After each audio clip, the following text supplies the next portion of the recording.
enquanto maestro está pro para Colégio São Nicolás vai Bau de Schakel.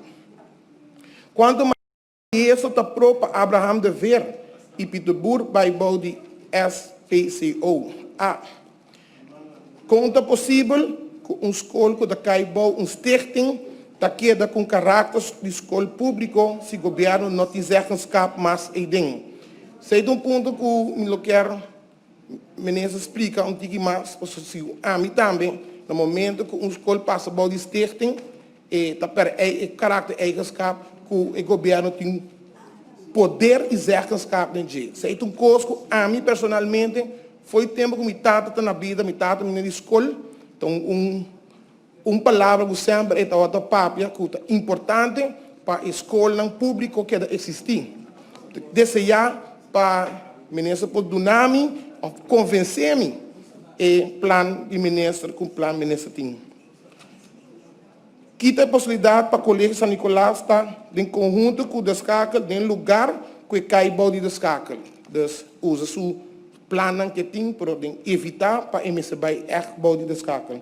Resultado do exame de, por exemplo, o Colégio São Nicolás está 68%, Abraham 89% é a escolar aqui.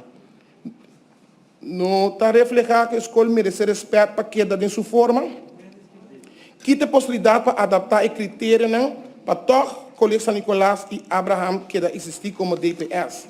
Mirando que o segundo ministro do Visorato passar para motivo que a classe está mirando menos, a escola não está cumprindo com certo critério para que existir. Agora me pergunta não pode ser algo especial para o critério aqui por cambio para a escola que de sua mesma forma. Quita a possibilidade para pôr o cambio aqui on hold para por explicar a todos os stakeholders e ganhar input de cambio aqui. Quanto de emocional que vai Abraham e Pieterboer está de religião protestante.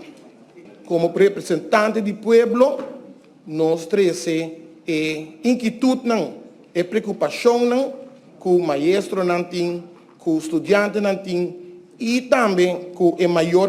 Porque como vai vir, senhor presidente, aqui nós sinta de sala aqui para gritar for off-taken como o templo do parlamento. Aqui dentro, nós estamos para representar o povo e como representante do povo, também obrigação para trazer a preocupação do povo de lá.